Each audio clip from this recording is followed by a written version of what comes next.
Welcome back to the Fraser Rice podcast. We spoke recently with Bart Stevens about the uses and opportunities of blockchain. Blockchain's main benefit thus far has been to add integrity in peer-to-peer transfers of digital information and, more specifically, value. That has led to the development of cryptocurrencies, which have exploded in popularity in recent years and most acutely in the last year. Bitcoin, Ether, Dash, Ripple, and many others have stormed the headlines as the curious have sought ways to build on the promise of cryptocurrencies and maybe get rich quickly as well. However, as we have seen in recent weeks, volatility, hacking, and general uncertainty have become a bigger part of the cryptocurrency picture. Today we have Eiland Glover, founder of Kowala. Eiland Glover is the CEO and co-founder of Kowala, creator of the world's first autonomously stabilizing cryptocurrency called kUSD. Eiland has spent his career creating systems and companies at the intersection of finance, technology, education, game theory, and human psychology. He is here to help us sort through the noise, set out the problems to be solved, and help us think about cryptocurrencies in the future. Welcome aboard, Eiland. Well, I appreciate you having me. So tell us a little bit about your background and how you found your way into the cryptocurrency world. I have a mixed background. So I have two fundamental interests. One of them is education, and the other is financial technology. So to give you an example, my first financial technology company I started at the age of 22. I just returned from Germany, where I was a Fulbright scholar studying German literature and philosophy. And I came back and started a financial technology company in the D.C. area. That ended up growing. We moved it out to Palo Alto, grew more, and so we participated in that whole process of the dot-com boom and bust. So that was really interesting. In fact, there are a lot of parallels between that period of time and the time that we're in the cryptocurrency world. So those topics sound very far apart, but there is this kind of strange breed of character like me. I think Peter Thiel is another guy kind of like this. We study philosophy. We think of things at a structural level, and we are concerned about the future of humanity. So that's why education is interesting to me, and that's why financial technology is interesting to me, because these are tools with which you can really empower people, and that's what's interesting to do in life. So I have had an entrepreneurial background this entire time, since the late 90s, early 2000s, that is concentrated in those two industries. This company, Kowala, was started about 2 years ago, and it came when I got a phone call from John Rotano, who was the CTO of that first fintech company that I ever started. Those people in life you meet and you just have a mind meld and you have read the same books, but you have very complementary skills. John is a big thinker, but he's also a technical guy, and he's a software developer. And so we combined together, and he called me 2 years ago and made a proposition to me, and I countered, and that's what led to this company and our activities that we're doing now. That's where your German philosophy came in handy. You were able to, it somehow bled into negotiations, right?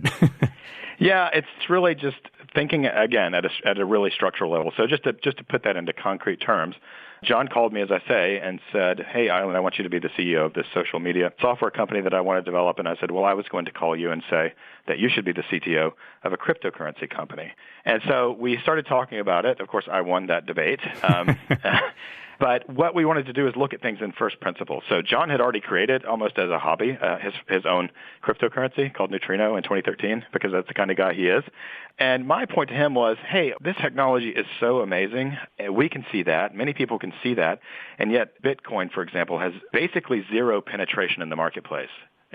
Why is the entire world here, 7, 8, 9 years down the road since the launch of Bitcoin, why is no one really using this? Why is it not useful to regular people? And when you start to think like that, then you can examine underlying assumptions and start to find opportunities to develop new things like kUSD, which is what we're talking about today. So we've reached a bottleneck, I guess, or maybe we're starting to break the bottleneck in terms of mass adoption of cryptocurrency. And I don't know, the way I see it, there are three major constituents that have to get on board here. Number one, is the business person dealing with the transfer of value from one person to another. You've got to be comfortable with that. the casual cryptocurrency investor, the person who's speculating on the currency, has to be comfortable with everything from investing to being able to get their money out to understanding the inputs that drive value, pluses and minuses. And then finally, the consumer, they have to be comfortable and happy with the experience of paying with cryptocurrency in order to get goods like, a cup of coffee or a pizza or something like that. And for the way I understand it, Bitcoin has not quite figured it out on any of those three methods. And as you have the rise of Ripple and Ethereum and other ICOs, they're not quite solving the problems too. From the business person perspective, what do they need to be worried about in dealing with a cryptocurrency? Well, I think that your point is really good, and that is you separated these three broad categories of classes. You said you've got your traders who are active in the marketplaces, trading cryptocurrencies one for the other, speculating, and so on. You have businesses and you have consumers.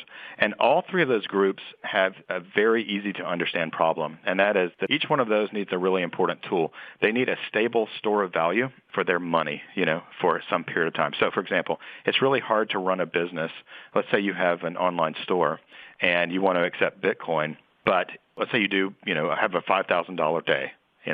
You can't really operate well if you are storing that revenue in Bitcoin and you wake up the next day and it's worth 40% less.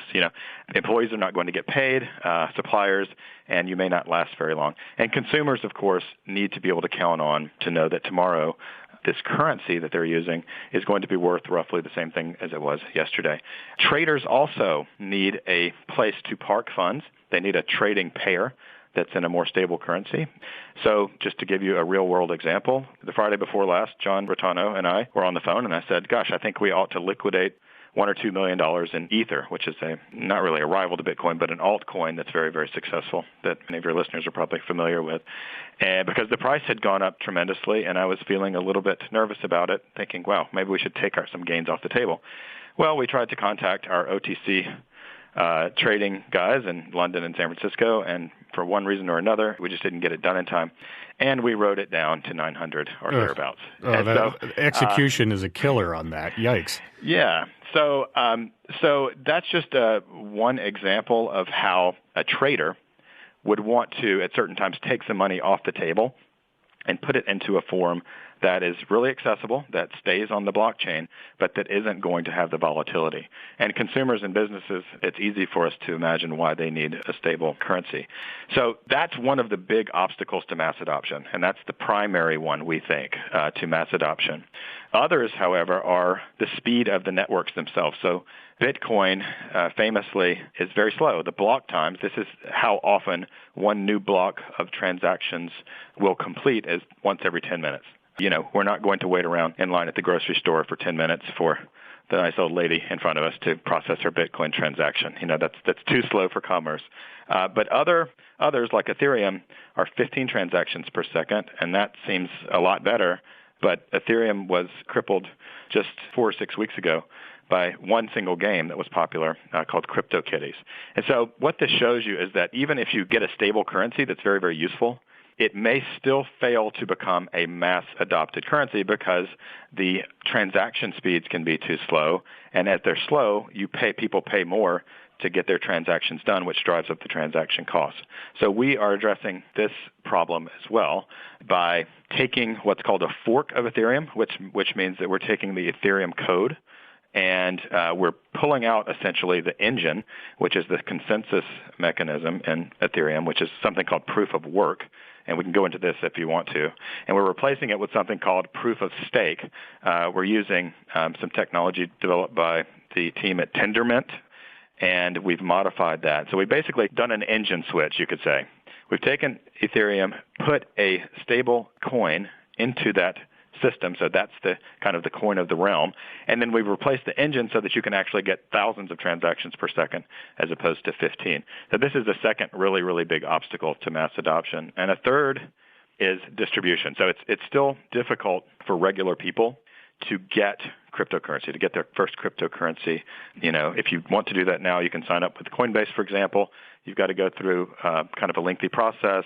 I was going to say, it's also, Coinbase seems to have at least seemingly solved the problem of security of coin storage and value transfer, but it doesn't seem to be battle tested to me yet. Yeah, I mean, it's, if you have a lot of crypto, you look around for secure places to store it. And so I think that Coinbase is probably chosen more often than some other places because we're operating under this constant threat of hacking, right? So anytime that you turn custody of your crypto assets over to someone else, they can be stolen. They can also be stolen from you, of course, if someone gets your private key.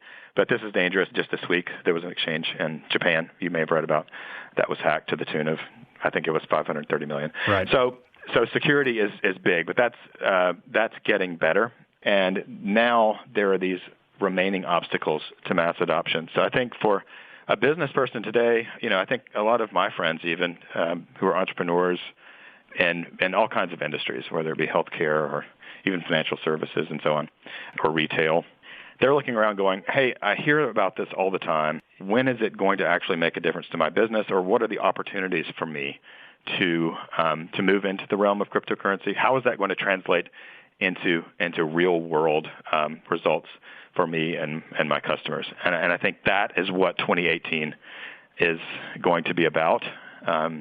This transition that you mentioned a moment ago from kind of crypto enthusiast over to more and more mainstream usage. To double back just a second, how did you pick Ethereum as the engine of choice as opposed to Bitcoin or Ripple or some of the other ones?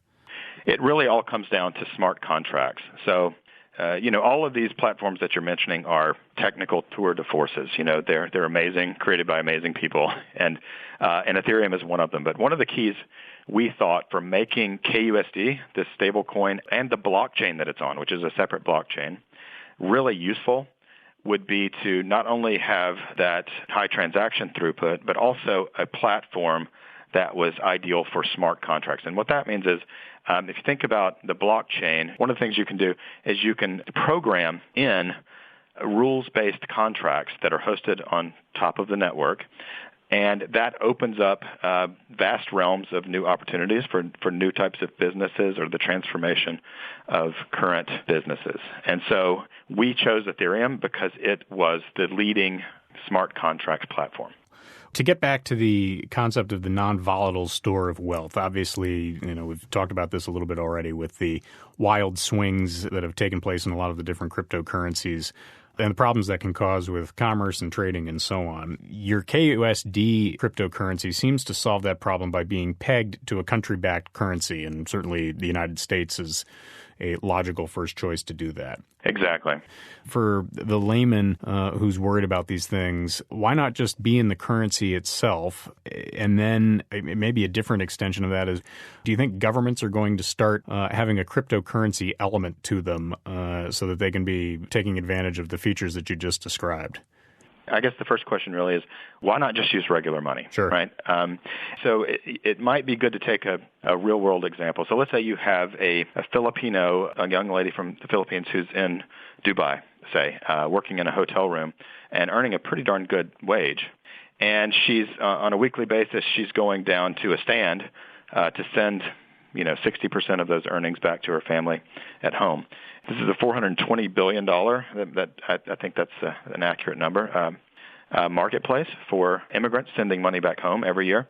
And that's right now a very laborious and expensive process. So you might have to go wait in line, for example, for several hours and pay for 7 or even over 10% transaction fees, especially, the more backward your home country is in terms of its financial system, the more expensive it is to get that money back home.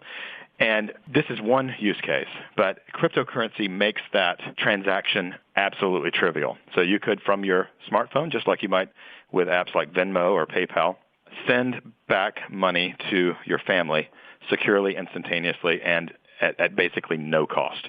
So there are many use cases for this. The biggest impact, we think, is that what cryptocurrency does is it puts the power back into the hands of the individual.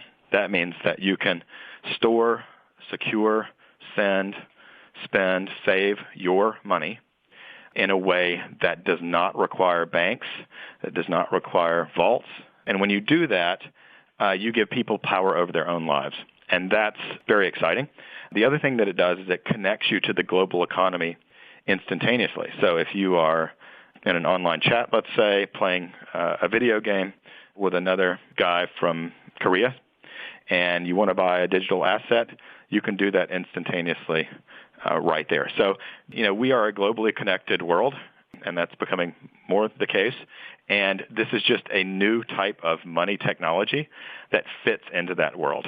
To me, I work at a bank, and if I were to transfer money to someone overseas, there are at least 5 intermediaries in between, each either taking a fee or otherwise putting some sort of process on it. And so everything you describe about the instantaneous transfer of value, to me, it's like an earthquake waiting to happen. The other component that really is interesting to me is, a lot of the current businesses that are out there, and I've made fun of Western Union in a previous podcast for the same type of thing. If I'm that business, I'm looking around for that cryptocurrency or batch of cryptocurrencies to save my business model. That's right, exactly. But it may be hard in that case. I think that maybe a different business model with the same brand could work, but I can't imagine anyone choosing, if they had the option, to send money overseas through this very clunky method that's very expensive and, as you say, has a lot of intermediaries. That's time and money. These are very important things that we want to save. And there's a cumulative effect of doing that for millions and millions of people that contributes to the overall growth of the world economies. So there are many, many reasons to move to cryptocurrency, and there are very few reasons not to. And so what we want to do is we want to provide a very, very vital piece of the infrastructure for that growing industry.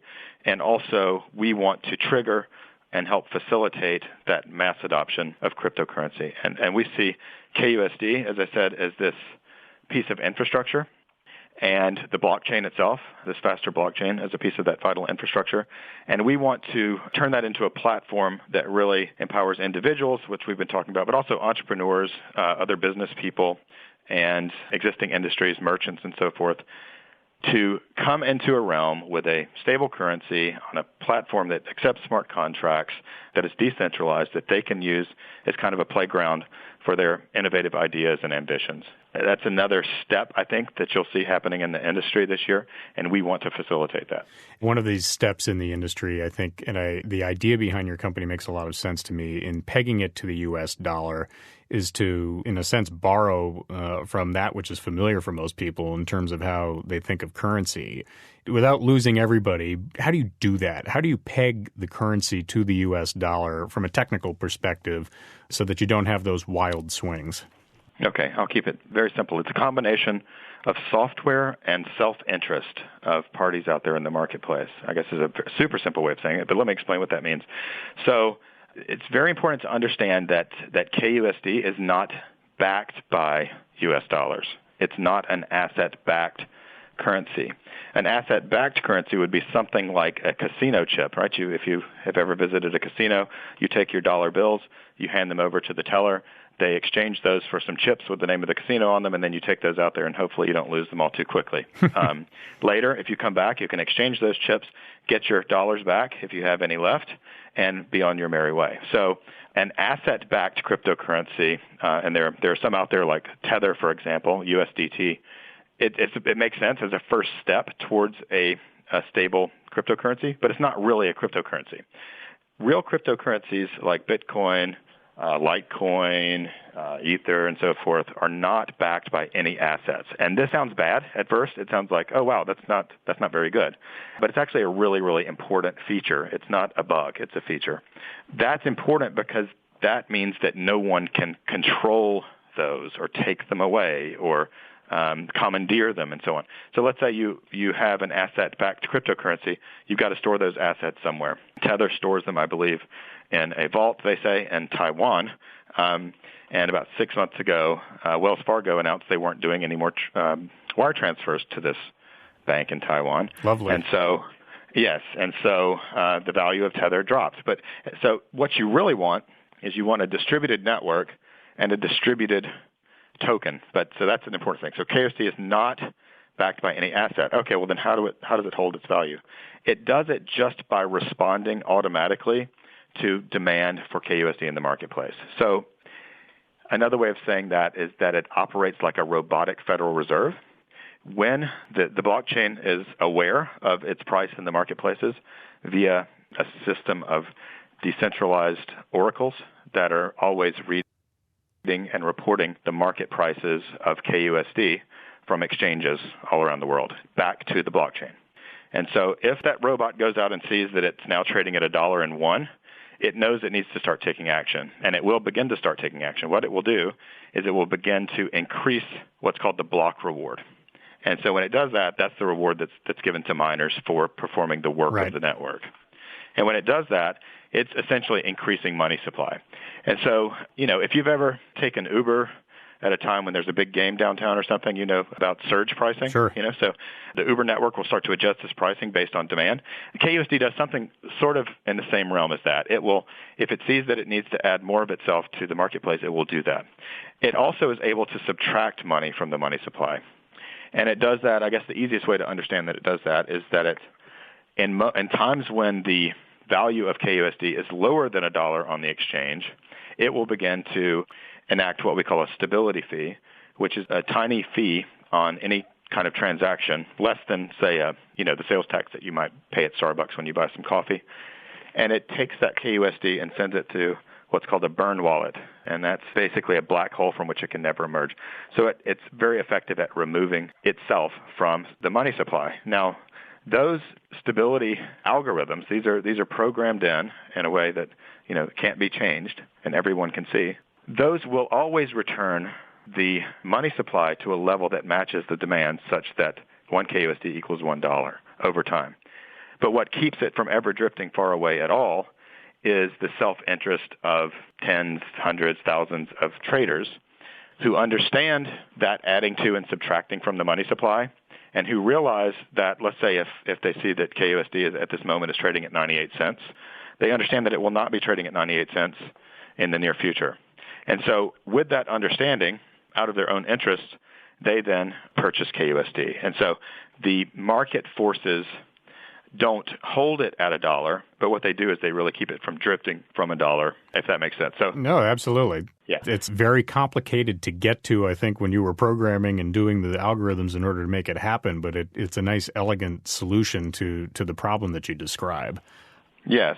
So we're talking about on the token side of the U.S. dollar. What happens if the U.S. dollar itself goes haywire? The token will follow. It will follow exactly the U.S. dollar, again, over time, following these stability mechanisms. It will adjust itself to $1 US.